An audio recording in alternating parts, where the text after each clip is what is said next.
Good afternoon and a warm welcome to everyone. We are live casting from a freezing cold Nelson Mandela Bay. So we hope that you're comfortable to engage with us over the next 90 minutes. We are bringing you an extended broadcast today to allow for enough time to listen and reimagine. So welcome to the Business 360 Masterclass. Being Women's Month, a special welcome to all our female listeners and also to the ladies in our Business 360 crew. Even in an equal world, the female will remain the creator, and therefore she is undoubtedly the mother of the new normal. It has been a month of changes since we last spoke. South Africa gets back into business this week, and it's only now that we can start counting the losses over the last month. And since March, when we left the economy, basically, we now try to pick up the pieces.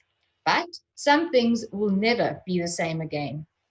Before we start our conversation today, I'd like us to take a few seconds and observe a moment of silence and pay our respects to some notable losses in our society. The late Prof. Lungile Papeta, a well-known pediatric cardiologist who has touched many hearts, a son of the Eastern Cape, a caring, courageous, and passionate servant of healthcare, an authentic leader, and an inspiration to the people who had the privilege to know and work with him. We remember the Papeta family, Lungile's colleagues at the Nelson Mandela University and at the Council for Medical Schemes. The late Bob Mabena, a legend in South African media, a change maker for responsible media and an advocate for inclusivity in radio. Bob is a man who struck me most as an all-round kind person. Our condolences to Bob's family, friends, and colleagues who will forever remember him for saying at the end of each of his shows, God willing, I will see you tomorrow. We remember the people of Lebanon, whose lives and livelihoods have been decimated by the recent explosion and the loved ones they have lost as a result, just highlighting the critical need for responsible leaders in the 21st century. May the country be healed after this recent catastrophe. We pause for all the victims of COVID-19 in South Africa and globally, most of them who died suddenly, highlighting the value of our time on this planet and what we choose to do with it every single tomorrow of our lives. And then to all those who are listening in live today, or if you are listening to the recorded version, we think of you too as you are grieving the loss of a spouse, a family member, a friend, a colleague, or change maker in your community.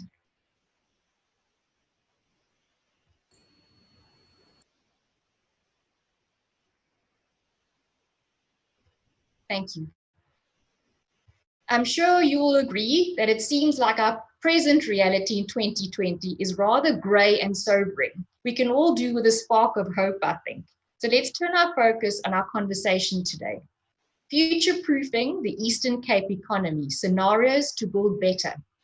My co-host, as always, Paolo Giuricich, will introduce us to the panel, and we also have some special guests on the show today. Hi, Paolo, and before we get to you, tell us, have you made your first trip out of Port Elizabeth yet? Thank you, Roshni. No, not yet. I guess today's the first day that we could have legally gone out for leisure, but no, not yet. Looking forward to that at some point. So I'd like to welcome all our listeners to this webinar too. I'm delighted to introduce to you our panel today. Professor Chris Adendorff, Senior Futurist and Presidential Fourth Industrial Revolution Commissioner. Dr. Chris Ettmayr, President of the Border-Kei Business Chamber and the Renewables and ICT Sector Manager for the East London IDZ. Alan Barr, the Head of KPMG Private Enterprise, South Africa and Africa. Nomazima Nkosi, Political Reporter at The Herald. And Tejal Gajjar, Senior Consultant, Brand and Marketing Specialist at Astute Consulting. I invite all our listeners to interact with us today by posting questions and comments in the chat room. We will do our best to attend to those questions as we proceed through the webinar. So thank you very much, and over to you, Roshni. Thanks, Paolo. So Nomazima and Tejal are joining us today, being females. amongst an all-male panel, we thought it was very important that we represent diversity. So there we have it. Nomazima and Tejal are going to be doing the important task of taking your comments and questions. So let's keep it interactive as always. The past, the present, and the future are all points in time. They represent history, experience, and the future uncertain and unknown. Across these realities, one key aspect is consistent. That is the people. We remember, we connect with, we actively seek people, partners, collaborators, innovators, influencers, and responsible leaders. The decisions we make today will most certainly impact the future generations. That is the principle of sustainability. The road that we take towards a future state is strategy. And there can be more than one road. The best path depends on a couple of things. It depends on the targeted outcome, how we define progress, how we measure and reward performance, and to what extent we trust the pilot, i.e. our leaders. So where's the compass pointing to in South Africa? And how best can business and society in the Eastern Cape get on the proverbial future South Africa bus? Let's turn to our panel. We've got two Chris's on our panel, Prof. Chris Adendorff and Dr. Chris Ettmayr. So, Prof, I'm going to refer to you as Prof, and Chris Ettmayr, you'll be Chris for today. Prof, if you can take us through the work that you've been doing on the Presidential 4IR Commission, and shortly before lockdown, you also hosted a really interesting and energizing conference in East London around 4IR in the Buffalo City. What were the outcomes, to the extent that you can share that with us? What part does the Eastern Cape play in it? And how is South Africa aligned to the global futures context? Prof, I think you're on mute. Can you please unmute yourself? My apologies, it happens sometimes. Just from a positivity outlook, the World Economic Forum identified South Africa as the fifth country to partner with in terms of the fourth industrial revolution. So it's quite kudos for our president aligning South Africa, and it couldn't come at a better time for us as a country. Because what we find is that manufacturing has actually been shrinking in South Africa, and also particularly the Eastern Cape. And because more and more work gets done by machines and, the incorporation of these new smart technologies coming in. So therefore, it becomes very important that we as a country invest in these smart new technologies, whether they're physical, digital, or biological. So, because if we don't invest in it, our economy will actually shrink. So we were 30 commissioners getting involved doing preparing our country for the fourth industrial revolution.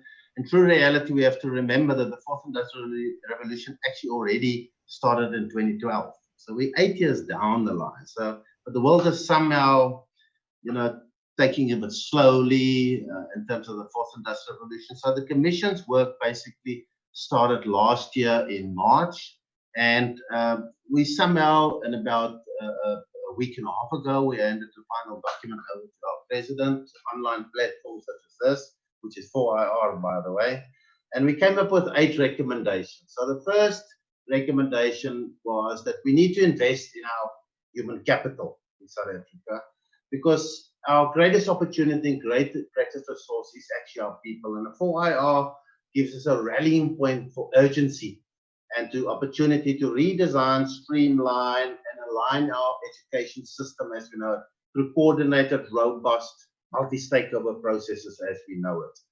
And the purpose of our skills ecosystem will be to leapfrog our youth into productive work and reskill current workers on job retention and ongoing productive work in the economy. So the main focus is to actually get our staff to train and retrain our people. So the second focus, it's going to be about lifelong learning as we know it, and also to teach us to unlearn certain of the bad habits, like business that haven't made any sense in the past. So we can't shoot behind the duck, as it were. we need to prepare ourselves for the jobs of the future. So we know globally 2 billion jobs that exist on Earth at the moment. It's not going to exist by 2030. That roughly equates between 40 and 50% of jobs.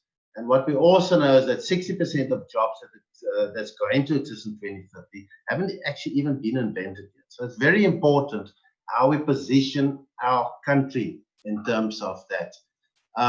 We also know, and our argument was that it shouldn't take 3 years to get our university degrees and diplomas, because the changes we're going to feel in the next 10 years within the fourth industrial revolution will be more so felt than the first, second, and third industrial revolution combined. So it becomes very important, how do we educate our workforce as we move forward? Then the second recommendation that we actually came up for our Honorable President and for our country, we need to establish an Artificial Intelligence Institute. And AI, as we know it, is a bedrock technology in 4IR, and it underpins the growing connections of cyber, physical, and biological systems as we know it. The third recommendation we came up with, we need to establish a platform for advanced manufacturing and new materials within the fourth industrial revolution. And the revival of South Africa's manufacturing sector is a core concern of the Industrial Policy Action Plan, given the centrality of the sectors, job creation, and global competitiveness for us as a country. Therefore, for us to be successful in the context of 4IR, it is imperative that the manufacturing sector be supported by state-led research initiative focusing on advanced manufacturing and the new materials that the fourth industrial revolution will actually bring to us. And the fourth recommendation is we need to secure and avail data to enable innovation, as it were. And the principal of opportunity in the 4IR is the storage of these large sums of data, as you can only imagine, with the Internet of Things and with the Internet of Everything, and with machine intelligence, big data, all that type of stuff. Therefore, reliable, accurate, standardized, integrated, and easily accessible citizen data is critical for building our nation. And then the fifth recommendation we came up with, we need to incentivize these future industries, platforms, and applications for these 4IR smart new technologies as we know it. And for these industries of the future to emerge, new forms of incentives is actually required, incorporating subsidies and even tax breaks, as we know, to support the acquisition and application of advanced smart new technologies, as we know, in the manufacturing industry for South Africa and the delivering of goods and services as we know it. At number 6 is we need to also, and the sixth recommendation is we need to also incorporate the 4IR infrastructure as we know it. You know, we know smart roads, smart buildings, smart everything. Because at the end of the day, it's important that we incorporate this 4IR infrastructure into the overall planning in infrastructure development and deployment. You know, we have biotechnology, nanotechnology, femto technology coming to the fore, new smart renewable energy projects. All those things can't stand alone. Together, they form a bigger picture as we move forward. And our seventh recommendation is we needed to review and amend the policy and legislation. Now, you and I know it takes up to 3 months to change policy and get the legislation in place.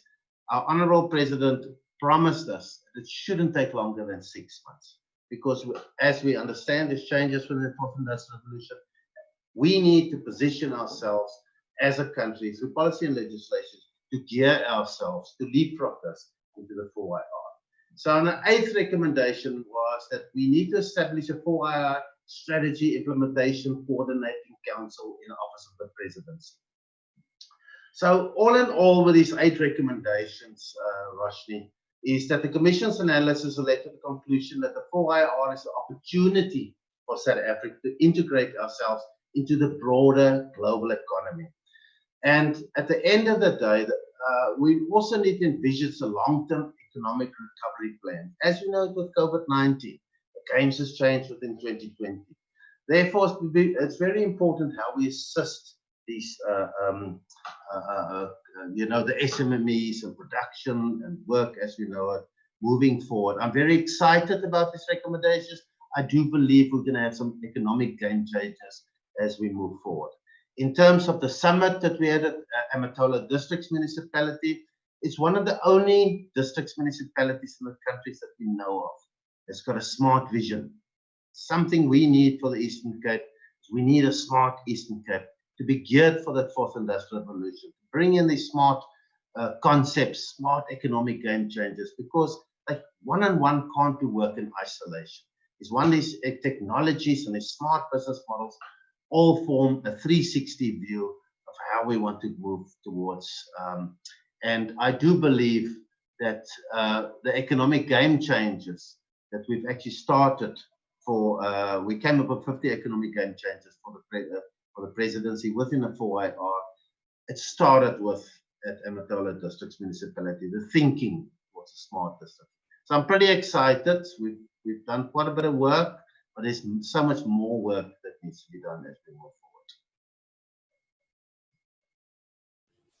Prof, thank you very much. I know that was a tall order to try and wrap that up in 5 minutes, but it really is exciting and energizing. One thing that comes to mind is change for most people is daunting, and South Africans have a general inclination to prefer short-termism versus the long-term view.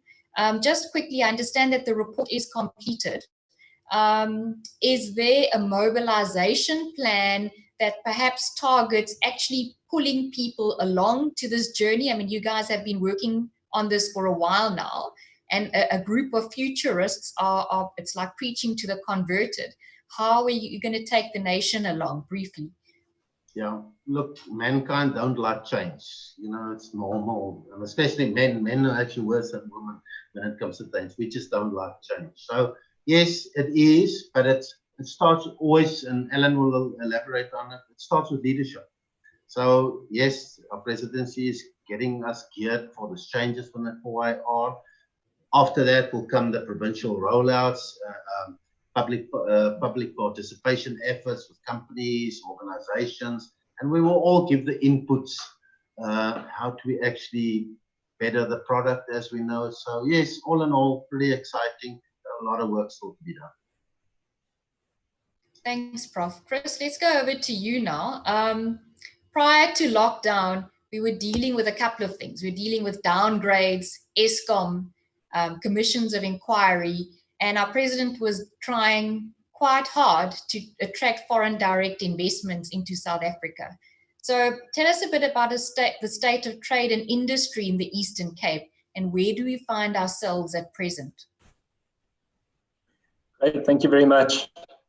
All right, so obviously with the impact of COVID, there's quite a bit that's changed. So we've looked at global foreign direct investment, and throughout this year, 2020, we are expecting to see a 40% reduction in that. And foreign direct investment, particularly into Africa itself, is expected to decrease between 25 to 40%. So basically what that signals to us is that there's an increased amount of competition for this investment, and it's set to intensify, with countries really becoming quite cutthroat to try and attract that investment inwards. And at the same time, it's quite difficult because foreign companies are looking to invest inwardly rather than outwardly. So it's a diminishing sort of basket that we are trying to attract. So we've seen that investment promotion agencies around the world are shifting their thinking and their business plans. They've gone from marketing organizations to a more intensified focus on client retention, as well as aftercare services that they provide to their customers. And that's expected to last for at least the next 2 years. When we look at global companies and what they have primarily been focusing on, the first focus point is a recovery of their revenue. They are then looking at rebuilding their operations.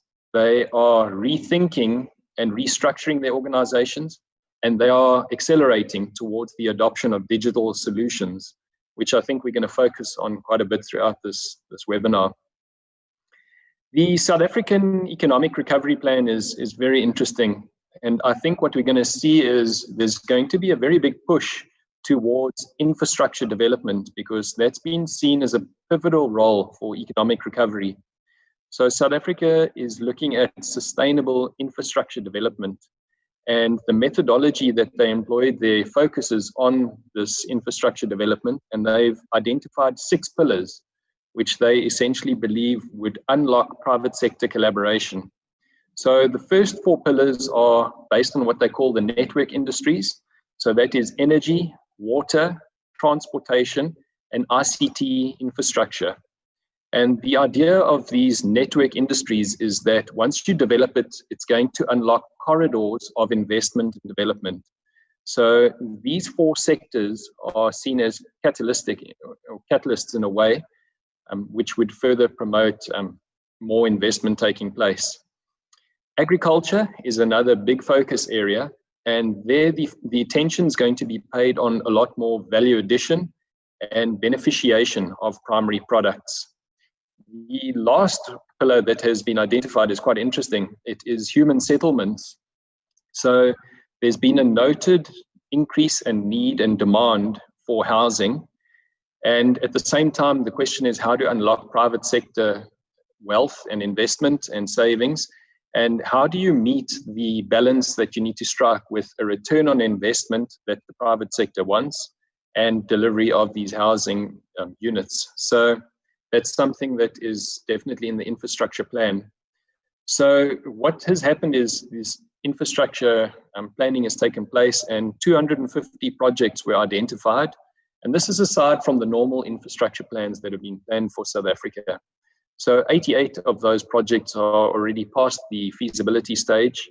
And the total investment basket of this alone is sitting at 2.3 trillion. So I think a lot of people will say, well, that's fine to have a big basket, but how much is funded? And there's only a 500 billion gap of funding shortfall. So there is quite a bit of funding in place. And I think when we look at the economic recovery, definitely in the infrastructure space, we're looking at quite a bit of opportunity. And just these infrastructure projects alone could create the 1.8 million jobs that are so sorely needed. The geographical spread is maybe another question on where would these projects be taking place. And it's quite encouraging to see that the Eastern Cape is right up there with some of the other project or provinces. You would usually expect to see heavy dominance by certain provinces, but it's been very nicely spread there. I think, at the East London IDZ and the Border-Kei Chamber of Business, and what we're looking at in Buffalo City, is a more focused attention on nurturing local business and entrepreneurs versus trying to attract these big global multinationals. The global players are still very, very important, but I think more attention can be paid. I think we're going to get a better return and success rate with nurturing local business. So that investor aftercare is very important, and trying to retain the clients and businesses that you have in this area is critical. I think you're going to also see a lot of demand on SMME development and trying to pull SMMEs into existing value chains, maybe look at some import substitution. And then, like Prof is also alluding to, that skills training is critical, and how do you get that right? And I think that's what we are starting to position ourselves into being able to service. I think there's also quite a bit on innovation hubs, because like I say so many times, we're going to need to do a lot more with a lot less. So the ICT sector is something that definitely allows you to bridge that sort of divide and start playing with that. So I'm pretty sure that you're going to start seeing smart infrastructure and facilities, your smart cities and smart services.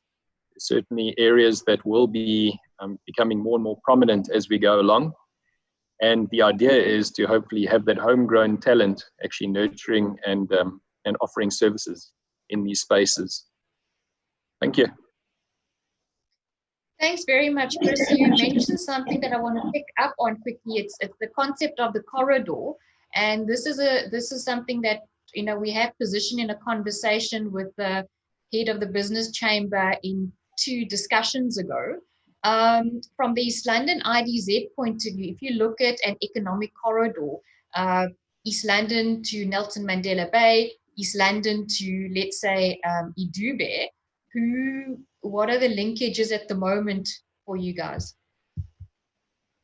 So within our, So within our city, there's quite a big focus on the West Bank corridor. So the East London IDZ is located in the West Bank. And it's actually quite interesting because directly above us is our airport, and on our eastern side is our port. So it almost creates this triangular shape. And we're looking at trying to create that as a smart sort of corridor or a smart area, because similarly to, the airport has got smart initiatives as well as the port. So we're trying to look at how do you capitalize on that, as well as with all the industry located in between that. The linkages then outside of that, I think ICT plays a big role there. We're looking at quite a few subsea cables and data services. It might not necessarily go along the coast, it could be terrestrial, but there's quite a bit of connectivity that is taking place between our cities. So definitely from East London to Port Elizabeth, as well as East London up to Durban. So there's quite a bit of talk along bolstering and increasing that connectivity and building redundancy between those routes. But basically it's around and services the entire South Africa. And we're starting to get continental links and international links as well. I think I'm seeing a lot of development areas and future prospects along data and the ICT sector particularly. Thanks, Chris. Alan, let's get to you. You are an experienced business advisor, a fellow chartered accountant, and you represent KPMG in the Eastern Cape. You're passionate about the Eastern Cape, Alan, and that's always struck me about you. Firstly, the accounting profession has come under scrutiny recently. Accountants are, of course, seen as stewards of business. Secondly, you yourself have experienced firsthand the impact of a tainted reputation on business.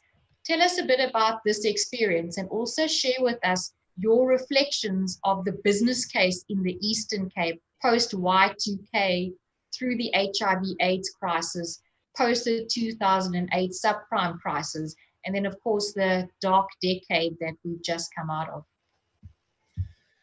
Thanks, Roshni. Good question to start off with, and afternoon, everyone. Yeah, I think having been with KPMG, and I've been through seeing this industry be challenged over a number of years. And I think what we've been through, I think is very clear that there's a gap in the understanding, number one, of what the audit profession does on one hand, and at the other side, I think the challenge has been, I think the audit profession maybe have lost its way in understanding its role in society, in the sense that, we don't only have a responsibility to the shareholders and necessarily to management. We actually are responsible to a wider range of stakeholders.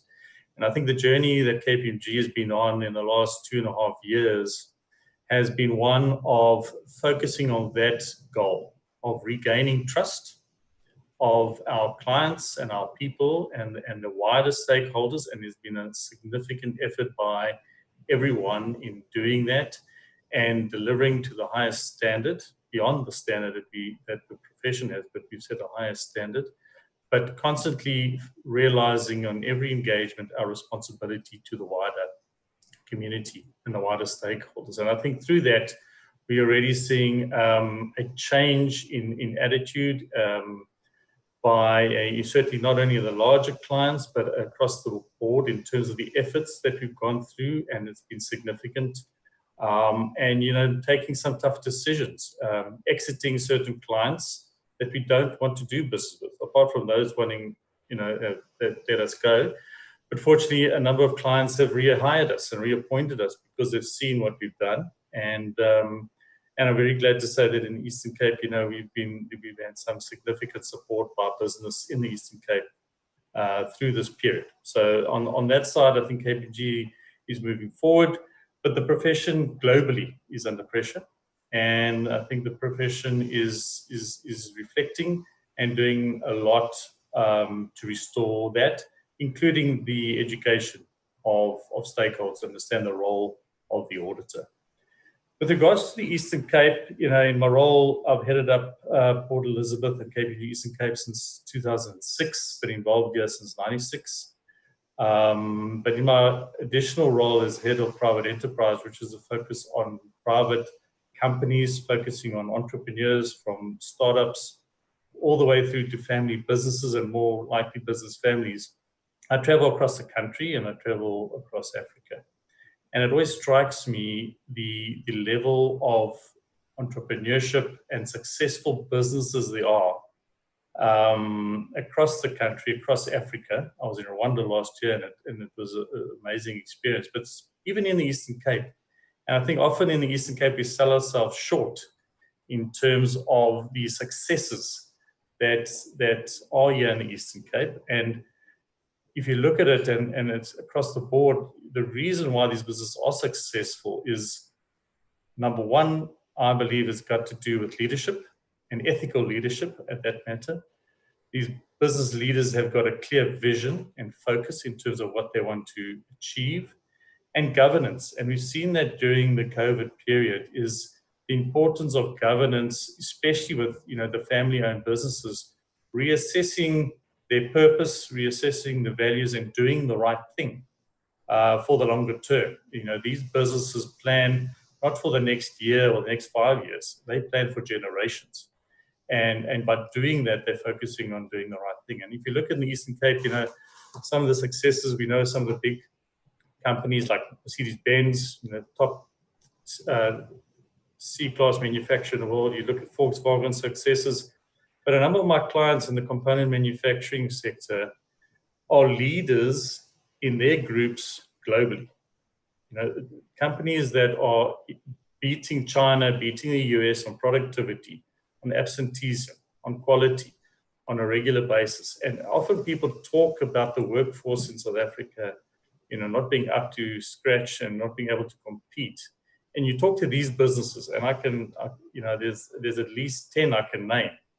And you talk to them, and it all comes down to leadership. It all comes down to how their employees are trusting them, and that they are trusting their employees. And because of that trust, they are able to achieve these phenomenal results. And the automotive industry is a global industry, right? They're competing globally.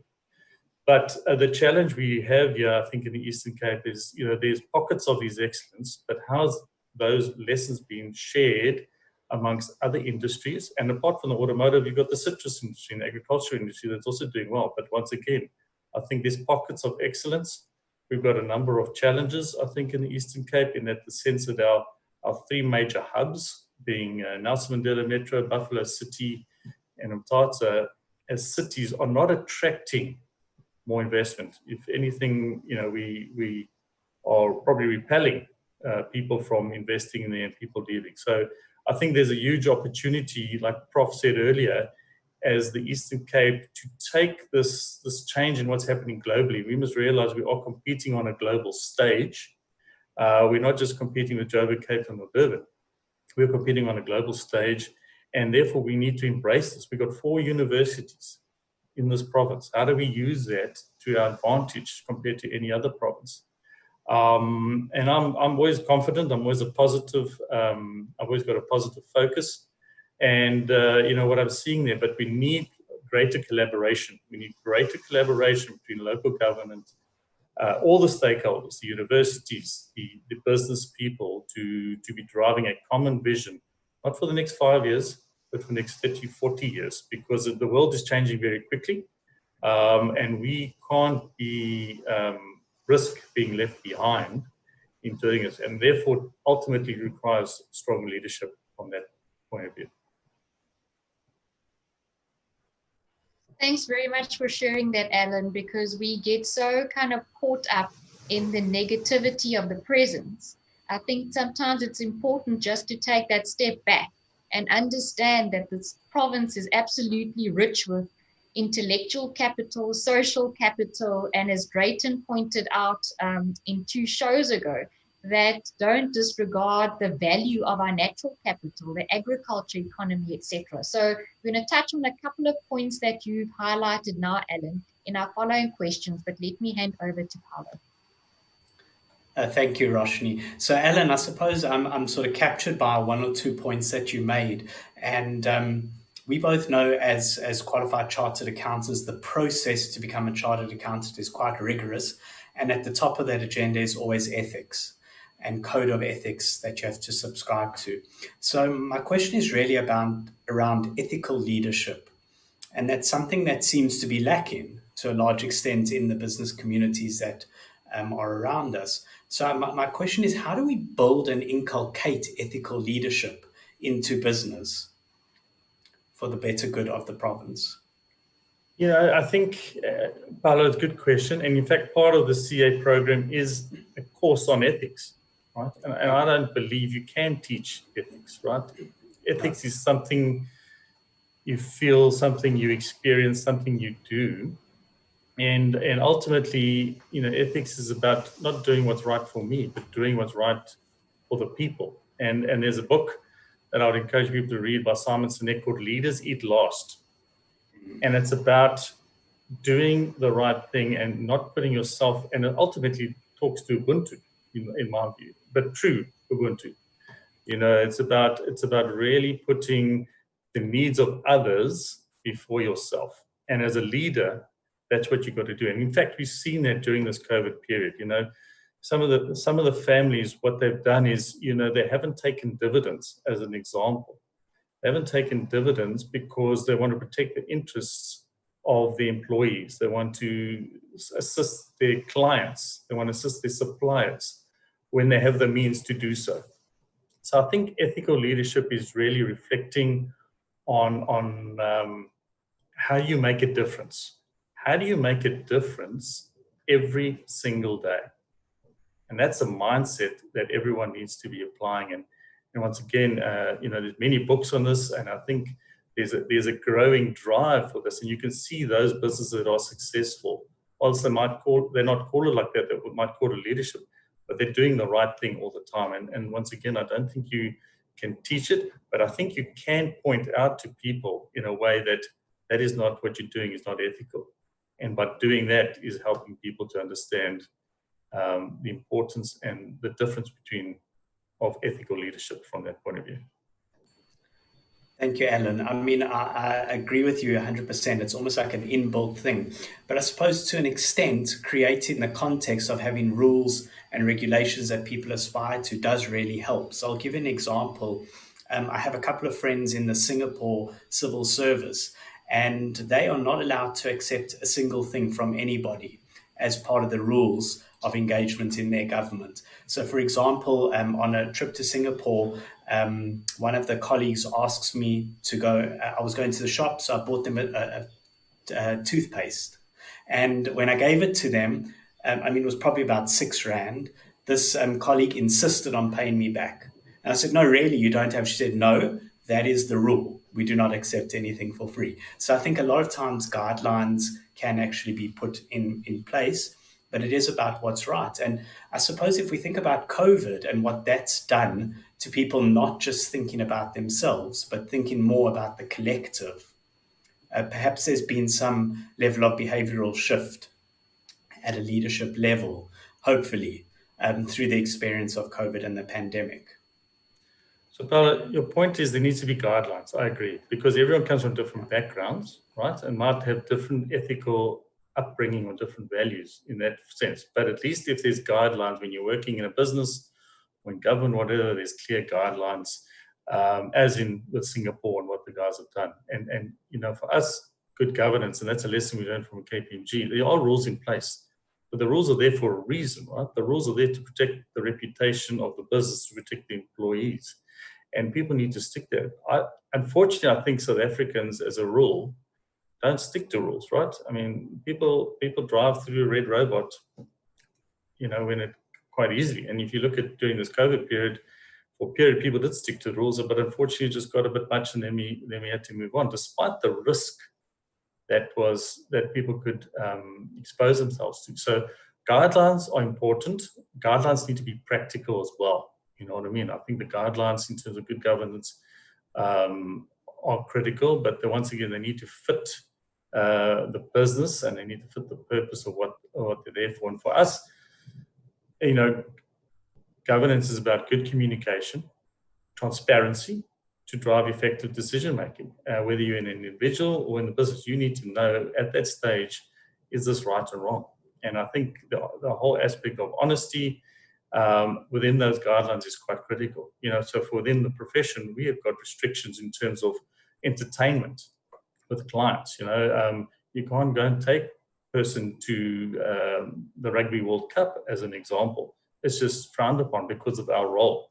And the same applies to anyone in procurement, to anyone, but then it applies to everyone and needs to be consistency. So I know certain businesses in town where, someone steals a toilet paper, they get fired immediately. A senior person gets involved in doing something untoward, they get shifted sideways. Now that is not ethical leadership and that's not good governance. So when we apply the rules, it's quite important as a leader or a leadership team to be consistent in how they apply them, and not, there's no holy cows from that point of view. And in fact, the tone at the top is critical. Whether the rules are in place or not, they need to set the rules and need to set the tone. But you're right, the guidelines are critical, and the guidelines need to be lived and need to be part and underpinned by the values. And those values need to be driven every single day in terms of how people live, because once it becomes a culture, and we can talk about strategy here today, but I think Prof will agree, culture eats strategy every single time.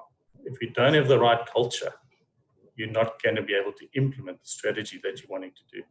And I think that's quite critical in this context of South Africa, and I think the context of the Eastern Cape. We need to get a culture that is focused on driving us forward into the next generation of business and what is to come, and not to sit back and wait to see what happens. We need to start actually being implementing and stop talking. I've said it before on this forum, I think the Eastern Cape and South Africans, specifically Eastern Cape, is very good at talking, but we're not good at implementing. If I go and travel to Cape Town, Johannesburg, Durban, you see development, you see things happening here.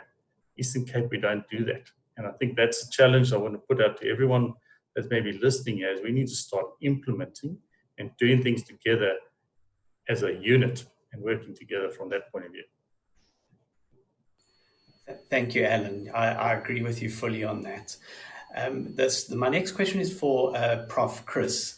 And Chris, I suppose I'm fascinated by the fact that the fourth industrial revolution has been talked about forever and a day, really. And the COVID pandemic really pushed things far forward in terms of a digital world, and really got a lot of businesses, a lot of people obviously working very differently. You mentioned that one of your key imperatives was around the investment in human capital. So I'm keen to understand how you see that sort of panning out in a South African context, because I suppose, do we have the requisite skills? If we don't, where are we going to get them from? And are there any best case some best case scenarios out in the rest of the world that we can really just leverage off to be able to push that agenda around human capital development? Well, first and foremost, the two aspects that's going to play a critical role moving forward for the jobs of the future is digital intelligence and tech savviness. So if you really think about it, that summarizes the 4IR. So some time ago, we didn't know what Zoom was, even though, personally speaking, I've been working for the last 4 years on it already. The general public didn't know what Zoom was. The COVID-19 accelerated this platform business as we know it. And in true reality, thinking about it, when we have our meetings in the future, do we really need to climb on the plane, fly to Johannesburg, Cape Town, whatever, to actually go and have these meetings? Because this makes it easier and it's more cost effective for doing it that way. And in not so far future, we'll actually send our holograms. So it's all these trends that's actually driving this, and it's a global phenomenon. If we look at you asking for best case scenarios, you look at South Korea. South Korea has been doing sort of this online blended learning for quite some time. If you look at how they incorporate the 4IR technologies, two very good examples is one is China and the other one is India.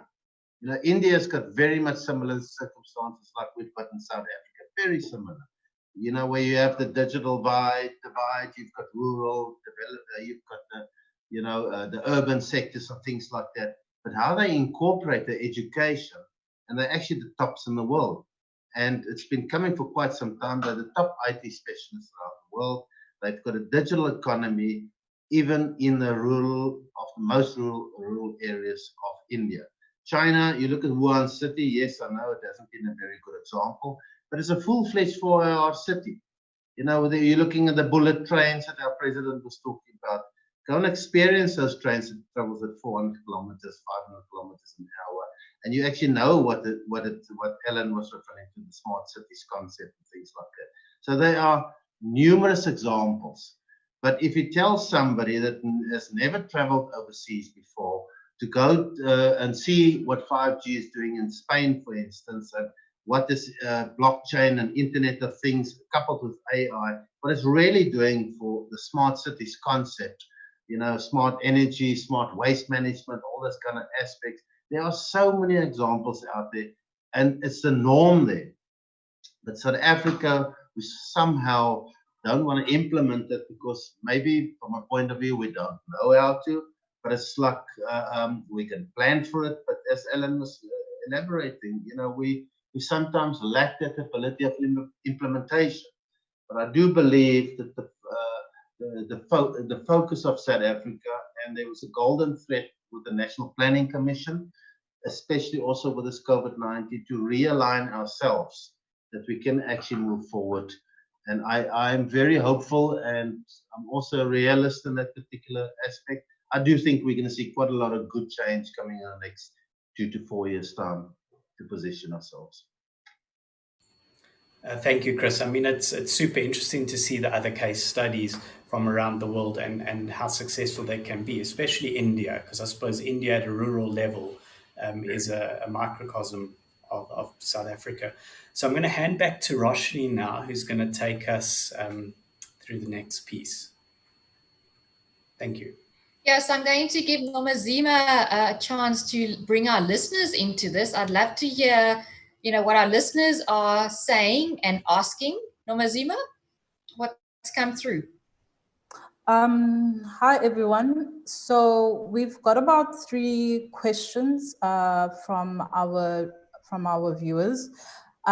Here's question 1 from Tracy asking, are there any youth initiatives happening in the Eastern Cape to address the unemployment of young people? And then question 2, it's a question from Herbert for fear of offending. I'm not going to attempt that surname. He is asking, with opportunities that will be available through the African Free Trade Agreement, what work is being done to promote intra-Africa trade in areas such as connectivity, shipping standards, amongst others? And then this is question number 3 from LZ Soko. And his question or her question is, with grand physical infrastructure development on the horizon, is there any work being done in the background to ensure that projects and development are not hindered by land grabs and land claims, especially roads and infrastructure? So those are the questions coming in there. Thanks very much, Nomazima. And you can hear that, you know, the issue of youth employment is a big thing. African Free Trade Agreement, that's a really interesting one of how should we look at connectivity and I guess systemically look at this. And the third one, equally important, around what are the hindrances, what are the bottlenecks, what prevents success? And let's ask our panel to try and weave that into their responses, perhaps in the next section, which really signals the crux of our conversation today. And let's look at the scenario. So we've taken a really good and thorough look at where we are now and what the priority should be on our boardroom agendas or on the minds of business leaders also leaders in society. Let's take a step into the future now and see what that heralds. So Chris, during lockdown, we were having a conversation and you said something that really stuck in my mind that was quite interesting. I'll try and recall what you said. It may not be verbatim, but it goes something like this. You said the sheer scale of change and differing levels of impact are driving organizations to get smarter about projects and task prioritization. So focusing on only a few priorities will free up time and allow potential acceleration of pivot projects that respond to the landscape of changing opportunities. And that painted quite an interesting thought in my mind, saying, let's say we come out of this heavy lockdown now and we're going into restarting the economy. There's so many priorities on the desk of leadership at the moment to try and tackle the backlog and the day-to-day issues that businesses are talking right now around survival. And then when we're over this hurdle, they'll think about the thrive mode, i.e. the futuristic perspectives. South Africa's gone through a couple of these transformative phases in its era. And to those of you who follow these trends, you may have followed Clem Santer's work around scenarios planning in the early 2000s. So today, with the experience panel that we have with us today, I'm going to start with the Prof.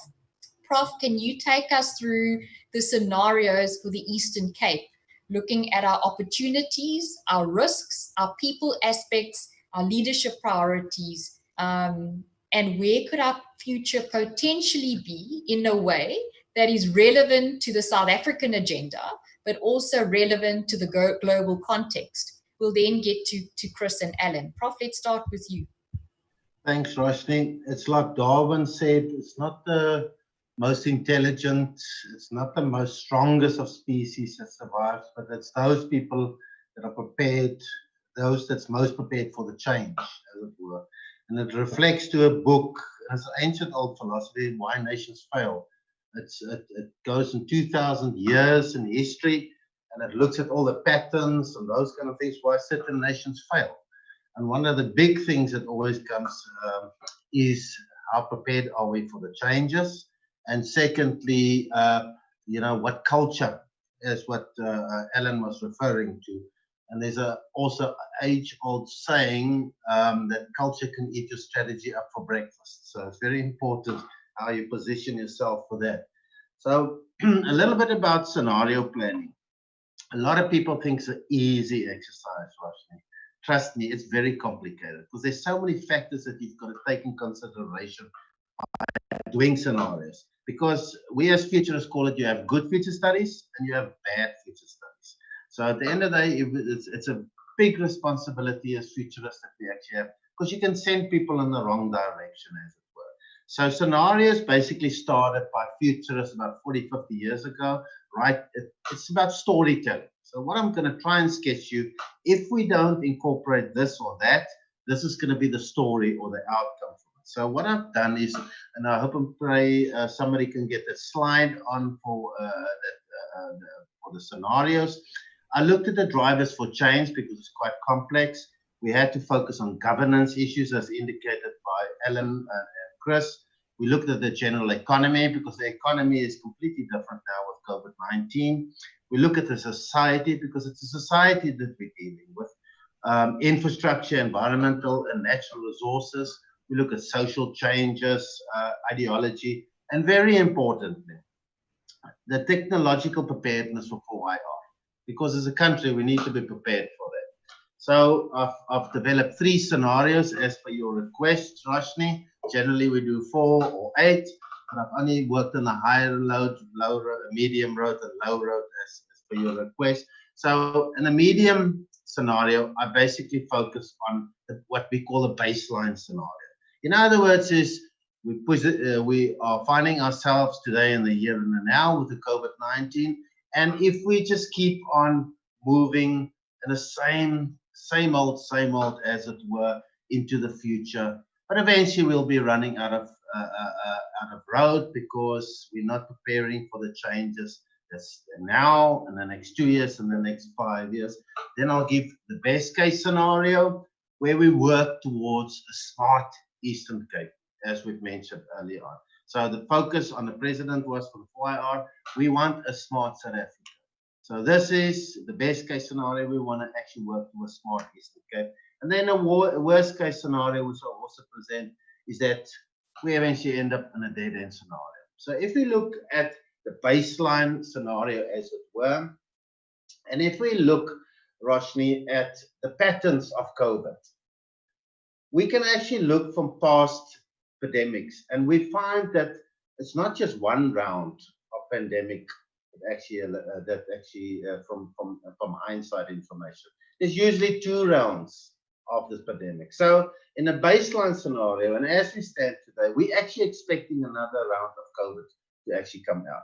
Now, just imagine and put it in your mind, we've had 1 round already, we've gone through this terrible lockdown. Just picture yourself, we're going to the next stage, and we have another lockdown.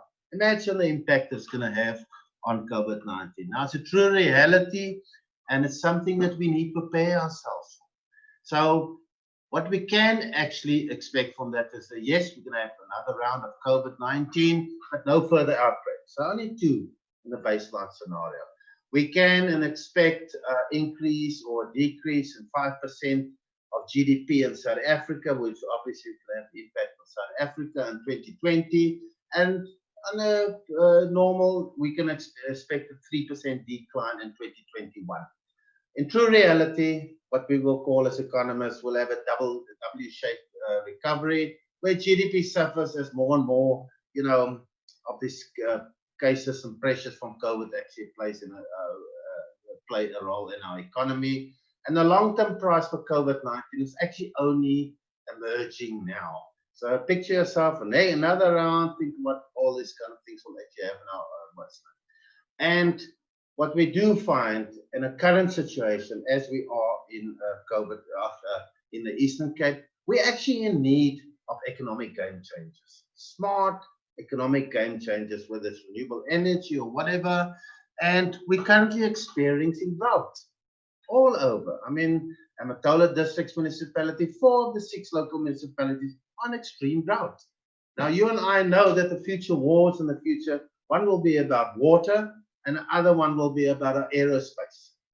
We can't live without water. So how do we prepare ourselves? So the same old as we're moving in. So what we also see at the moment is we need a major overhaul of integrated transport system, because our transport system is third world. A lack of renewable energy opportunities, and we've got a lack of low-cost housing solutions as we know it, because we're building the same old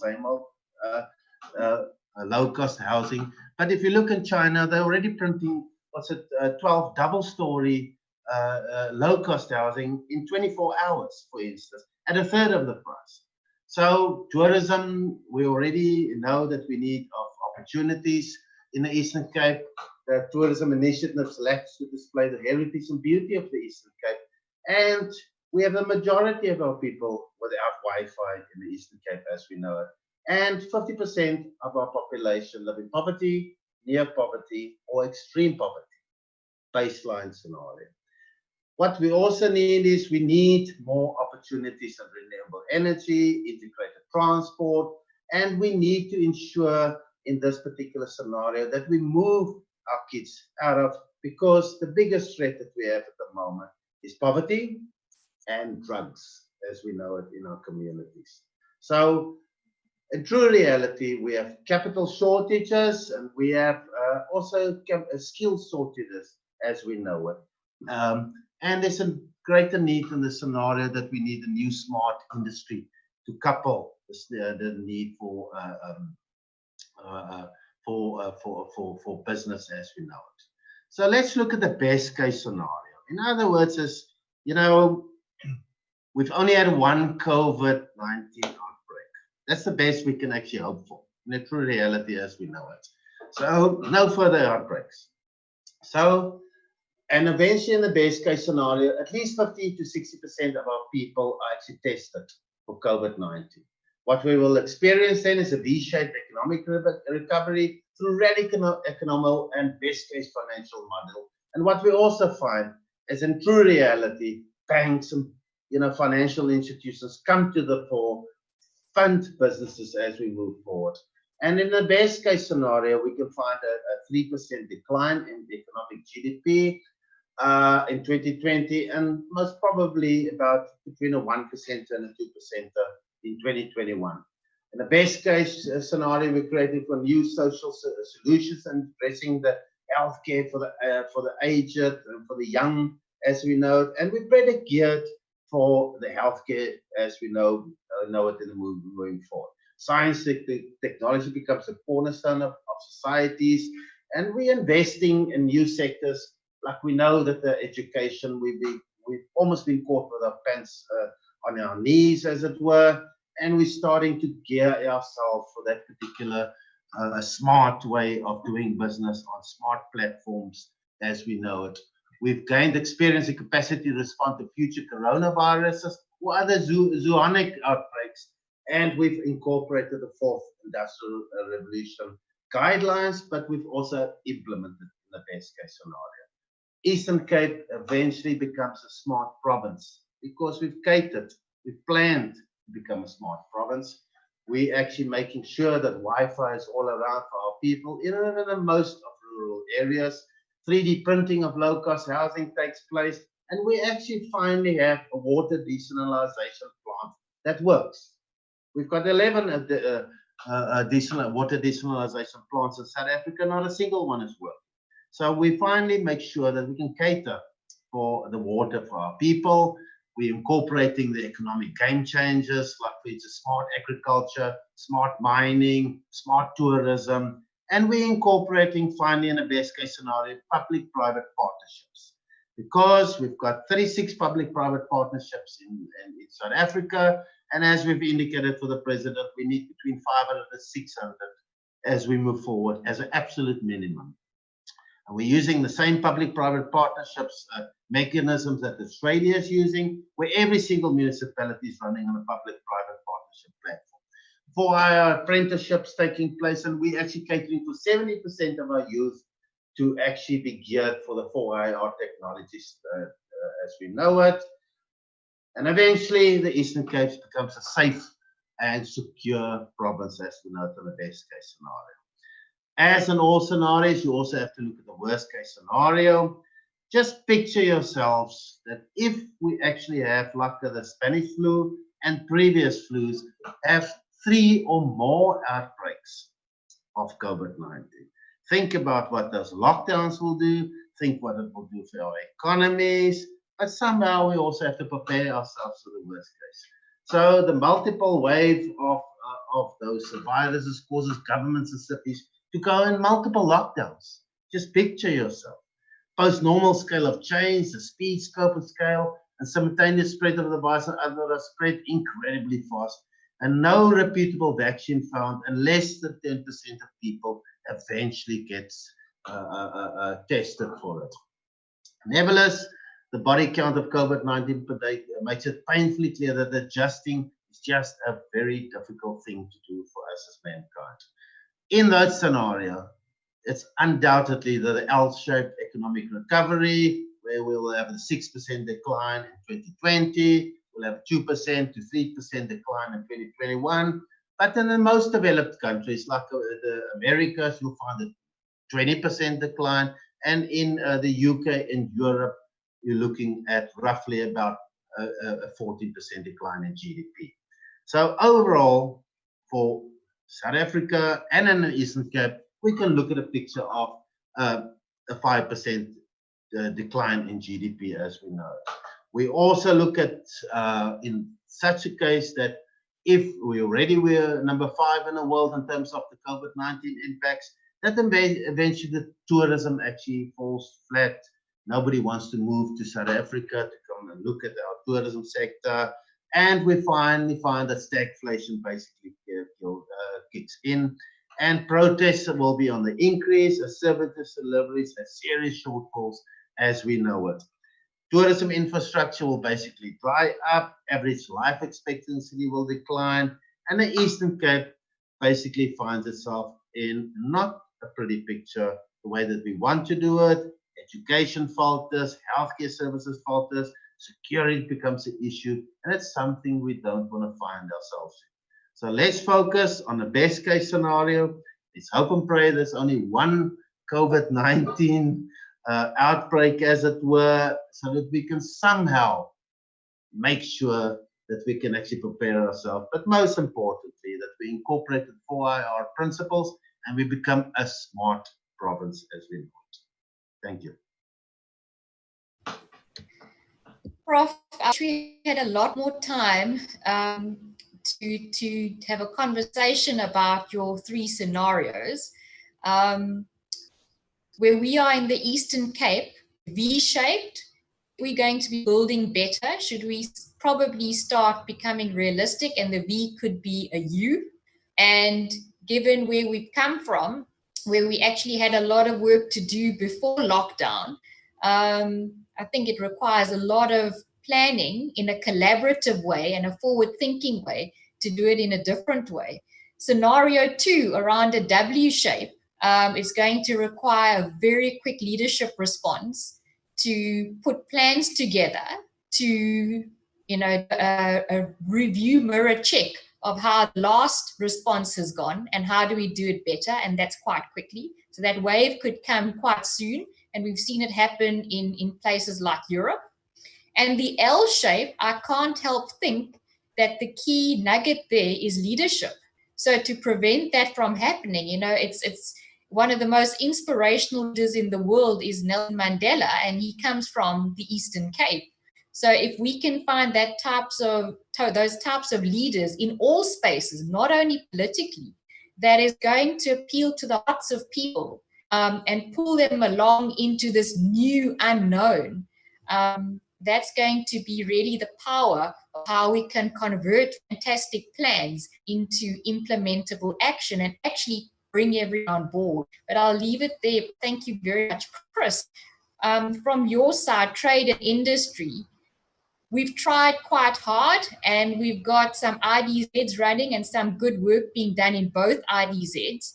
But we're going to have to do something differently, enhance our investment case and attract the foreign direct investments. What are the potential scenarios from a trade and investment side?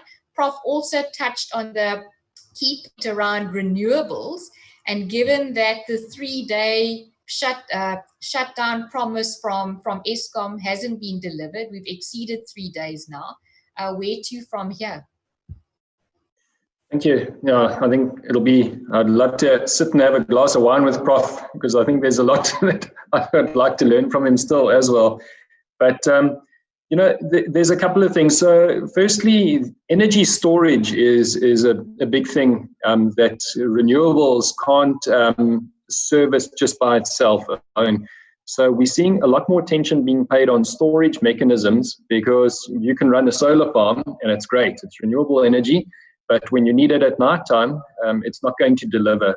So storage becomes critical, and then that in turn means batteries and battery systems and energy management systems. So once again, it strongly points to the ICT sector almost as could be a silver bullet that could offer this bridge between the challenges that we face and the demands that we have. One of the things that we're seeing as well is sustainable stewardship. So what people are needing to do is they need to be manufacturing and growing the economy, but they need to be very responsible with the limited resources we have. So water and energy is something that we need to consume. We need it to manufacture. We need it to grow crops. So we need it for the food industry, but we need to use less of it. We need to be more efficient with it, and we need to use it in a more sustainable manner. So I think that's one of the big areas and opportunities that I see. And today I was driving and saw leaking water, and it just reminded me of that story. I mean, we lose between 40% upwards, reaching closer to 50% of water. And Japan, I think they lose less than 1% of their water in their total system. So the systems, the sensors, the devices, the software is out there to really limit and make sure that you don't have any losses, that you are utilizing very, very limited and finite resources in a responsible manner. And when something goes wrong, you can immediately detect it and make sure you correct it straight away. So, those are the opportunities that I think we're really seeing. And the other thing as well is on inclusive development. I think, that's something that we need to also touch on. These opportunities that are coming, you can really direct it towards certain sectors. You can direct it towards certain people. And these are things that with a concerted effort and some concentration and programs that are put into place, you can really turn around not only the economy, but you can actually target sectors and have a very targeted approach at creating that change. And I just wanted to touch on two things as well from the question that was asked about the African Free Trade Agreement. There are initiatives that are out there, and I'm seeing a lot of it obviously being online platforms at the moment with a proliferation of Zoom meetings and conferences and webinars that are available nowadays. But, I've seen 3 programs recently that have been taking place in our local business chamber. There's export readiness program. There's been training on tariff codes, and then also financing mechanisms to get yourself ready to export into Africa. So just answering that one question, there is training available, and there's a concerted effort into place to look at growing and developing exporters, certainly from this region. And then what Alan Barr was talking about earlier with these ethical leadership being so important, we've got our local Rotary Club in East London, and it's the 3rd year that they've been running a youth leadership program where there's a very, very strict and concentrated focus on creating young ethical leaders. So yes, ethics is probably something that you're born with and it's within your heart. But I also think that a lot of training and discipline can be put into that to actually create that mindset of accountability and creating those kind of future leaders that we do need. Thanks very much, Chris, for that. And let's go over to you, Alan. You've always been passionate about the potential of the Eastern Cape, and you've had this vision around the Eastern Cape, and particularly our metros, becoming these magnet cities. And, in the principle of these magnet cities or smart cities, in some of the countries, reports say that the municipalities actually put skin in the game. They actually fund projects that enter into public-private partnerships. I mean, internationally, public-private partnerships haven't even worked as robustly as we expect them to. So I don't think South Africa is any different in that space. In our case, we don't want to be near last on the corruption index table. And we don't want to have concerns around the ethical leadership in our country. As you've said, there are actually more good examples of ethical, effective leadership in the country than there are bad examples. Unfortunately, it's the bad examples that land up in the headlines. Alan, take us down a road of what is the best case scenario from a leadership perspective. And if we pick up on a point that Chris made, and I pick up that point, Chris, is around the difference in water leakages, it's how we value things. So Prof. Mervyn King talks about this principle of the chief financial officer needing to become the chief value officer. And I actually love that principle. It's about, is it financial value only that we start measuring? Or are there other types of values that leadership needs to start thinking about? Thanks, Roshni. And I'm going to refer to a report or a research we did globally on cities almost similar to what we have in the Eastern Cape, where they were reliant on a industry. Industry failed. The city declined significantly in how they fought their way back. And ultimately, every city is a magnet. It either attracts or it repels. There's no neutral. There is no neutral. No city is in neutrality. So, some of the key lessons learned, and the first principle, and I'll just look at the principles, is leadership. Strong government and business leadership is critical, and neither can do it on its own, right? It's collaborative effort to have a common vision of where they want to take the city, regardless of who's in power. And I think that is critical, so that you create an environment that is safe for all residents. You're looking and you delivering the basic infrastructure like water. You know, in Paris now, you can really get on tap sparkling spring water for free. You don't have to pay it. They find it very odd that people pay for bottled water, right? So, you know, the key principles, and it lines up exactly what the Prof has been saying, etc., and it's a great opportunity for Eastern Cape, is that we need to start attracting, the first principle, these wealth creators, right? These young people, business people between the ages of 30 and 45, they're going to start their businesses in these cities under the new 4IR technology. And I think COVID has created the Eastern Cape with a wonderful opportunity to attract people from Cape Town and Joburg, you know, because there's no traffic. People can work remotely. And in fact, I've heard there's been an increase in house sales in the Eastern Cape over this period because people realize, but we need to have a concerted effort of attracting them and be very focused on attracting those wealth.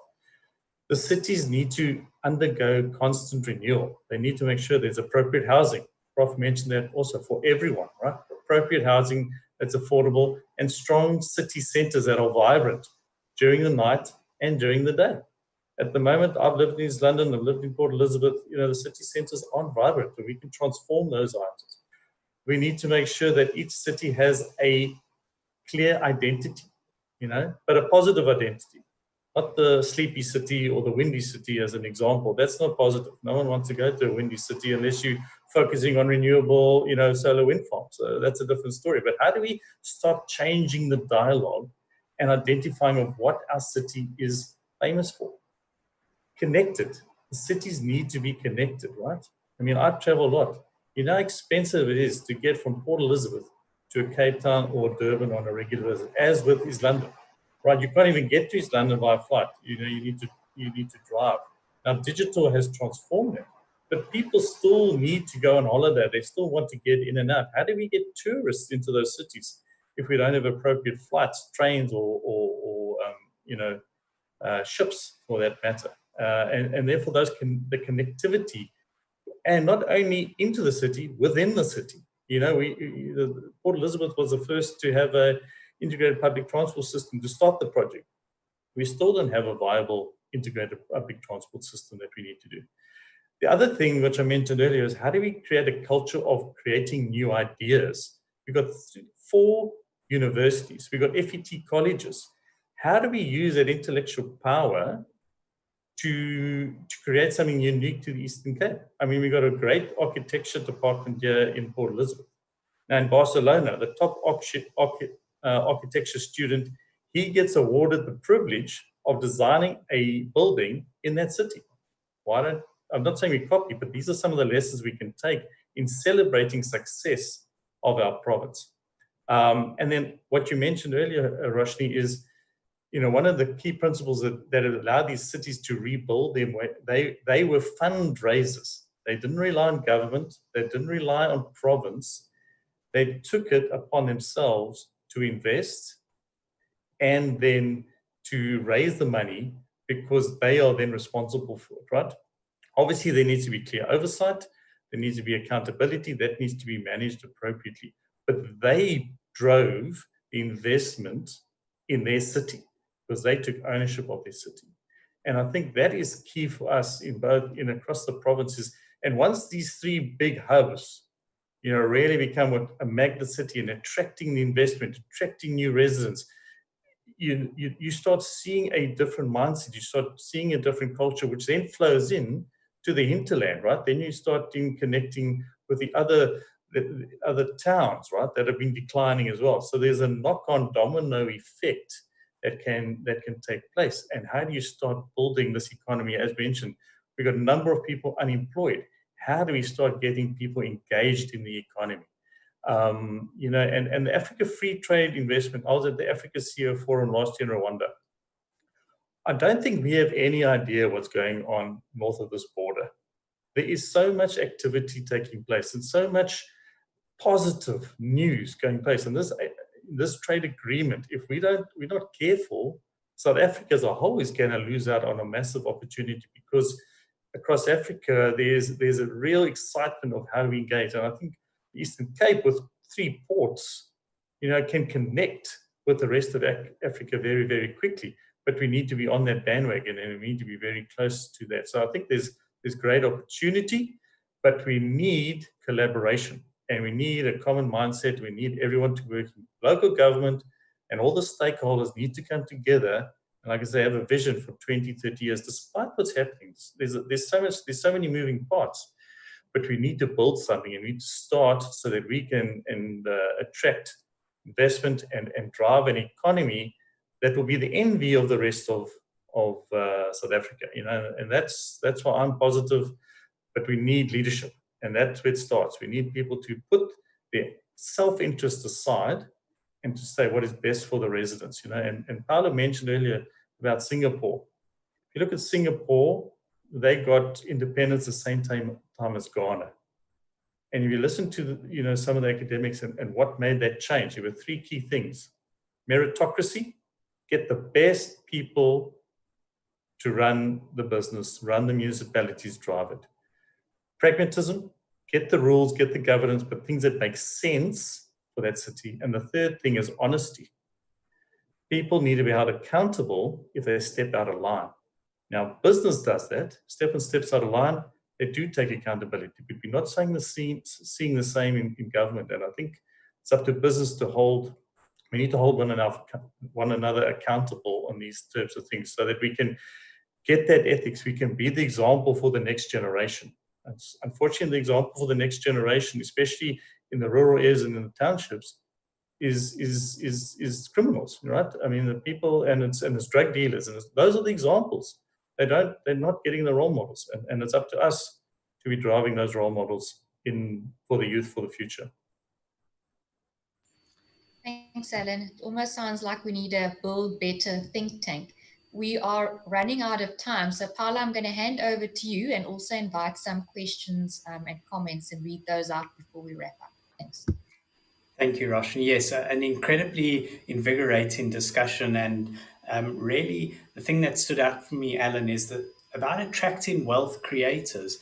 I've seen during COVID, there's a number of countries around the world which are incentivizing, for example, Estonia and Georgia are incentivizing digital nomads, giving them visas, giving them a cheap place to stay, and incentivizing them, because they'll bring skills, they'll bring tourism, they'll bring money. So there's a lot of good positive spin-offs. But it's about the narrative that we create about this province, what we offer, and what the best of this place has to offer for people. And, it can almost be a campaign to an extent. So thank you for that. Tejal, I'd like to bring you in at this point to highlight some of the comments or questions that have been posted online. Thank you. You need to unmute yourself. Thanks. Question here from Gordon Upton. How do you see renewable energy being used as a tool to recover or defend business? It's rather a long question here from Ernie Heath. Given the massive and largely untapped tourism potential of the Eastern Cape, which is totally in line with the current global and national tourism market trends, coupled with the major benefits it can bring to many levels throughout the province, particularly post-19, should we not place urgent strategic priority development of smart, visionary, and imaginative tourism framework in a doable implementation plan? If we grasp the moment, tourism can finally take its rightful role in the province and be the USP that the province can take to the next level. Your comments, please. So, Prof, I'll ask you to take that question from a macro point of view. Okay. First and foremost, if you look at the global drivers for change and the mega trends, Ellen will also tell you that renewable energy forms part and parcel, and forms the heart of it, because without energy, we won't even have the first industrial revolution. So we need energy, and we need us to do it smartly. So the United Nations has 17 Sustainable Developmental Goals indicate to us that by 2030 we need to incorporate the renewable energy and smart energy management, as it were. Yes, there are many opportunities, and particularly in South Africa, it's vastly open. If you look at the Nordic countries, they're already operating 100% on renewable energy. To get to the second question about the tourism, I agree with you 100% about tourism. We have to sort of put a vision out there that 10% of our GDP we want to incorporate some form of tourism. In other words, and there's many spin-offs from it and things like that, because for every 10 tourists that arrives in our country, at least one job gets created. So tourism becomes very important. I also think that we should advertise more of South Africa, because this is still the best country in the world. We've got so much to offer, but it's also, like Ellen was indicating, it needs leadership. Truly market South Africa with the true potential that it actually has. Thanks, Prof. And now that perhaps we're given the opportunity to travel in our own country only, maybe the experimentation can start and let South Africans rate each city and come up with an index to see where we can go to from here. And of course, that idea is for the Eastern Cape, guys. So our last, before we wrap up, it is August and it is Women's Month. So a Dutch influential speaker, Paolo, he speaks on leadership, purpose, and transformation. His name's Alexander Den Heyer. He says, when a flower doesn't bloom, you fix the environment in which it grows, not the flower. So I started off mentioning the 21st century, and the first AI citizen of the 21st century is Sophia, a humanoid robot, not Adam. So what does that signal about the roles of females in a better future? You gents haven't touched on that today, but to me and to the ladies listening in today, it's a very important question, because without equality, we're probably going to recreate those patterns, Prof, that you were talking about earlier. Quick wrap. Let's start with Chris.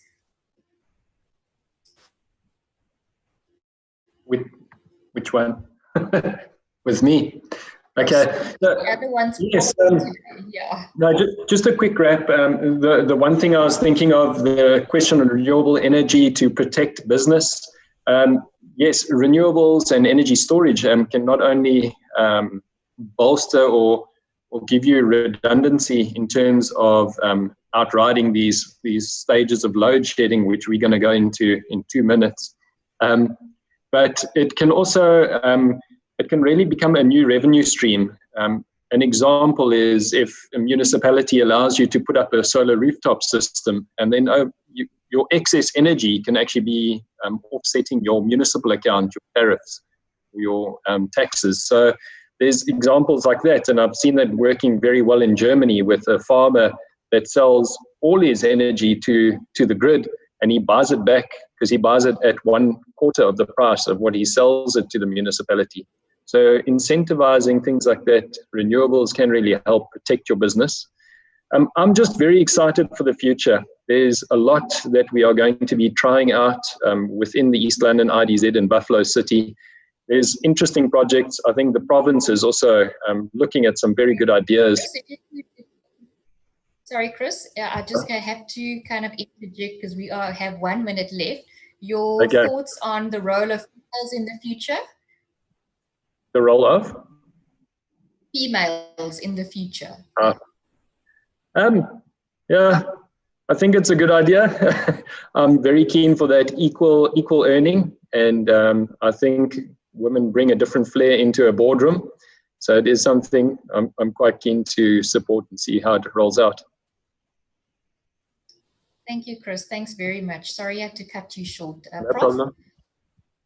If you look at the countries that coped the best with COVID, they're all females involved in their leadership. So they, if you want something done, ask a lady. That's the second thing I always advertise as well. In terms of Eastern Cape, I'm also very hopeful and very excited, same as like Chris. However, we need a smart Eastern Cape vision. In other words, as to where we're going to go towards 2030, where we're going to go towards 2040. And on top of it, like Alan elaborated, we need visionary leadership to take that to the fore. It is possible. If you look at the difference between South Korea and North Korea, look at the big difference between the two countries, as it were. It took visionary leadership to take it like that. You look at Singapore, if you look at Estonia, if you look at China, there are many examples. If you look at India, for instance, there are many examples of where we can be and should be at the end of the day. And if it's from a province point of view, we need to start with that visionary process. And as soon as possible as well, because we don't have the time to even think about it. Thanks, Prof. Alan, your last word on the females of the future. Chris and Prof haven't quite responded to it with a practical solution, but let's hear your view, Alan, as a fair accountant. No, look, Roshni, I've been working in certainly my team with 60% females in my office, and in a leadership point of view, I think it's critical there is diversity. I think it changes the dynamic, it changes the discussion. It always baffles my brain when you see all male boards or there's this disparity in earnings. It doesn't make sense. So I'm certainly for it, and but based on merit, obviously. I think that's a key, and there's many capable women out there that can do it. So we need to once again change the mindset. And I think the other thing, just to wrap up, we've got all the elements in the Eastern Cape. We have really got all. You talk about renewable, you talk about tourism, you talk about manufacturing, you talk about IT, you talk about university. We got it all there. We've got all the elements. We just got to pull it together and to really make this thing work. You know what I mean? We don't even have to create. One of the cities that we reviewed didn't have a university until 2000. And now they're one of the leading universities in their space within 15 years. So all I'm saying is as a province, we need to get together. We need to focus on driving on this vision, but we need to make it happen. Can't wait. I think it's up to everyone to make it happen. And I think maybe it's the ladies. Maybe the women need to take the lead and start driving it. And that's a challenge I'll put there, because I think that's how we're going to get there, because it hasn't happened till now. So thanks, Roshni and the team, for this opportunity.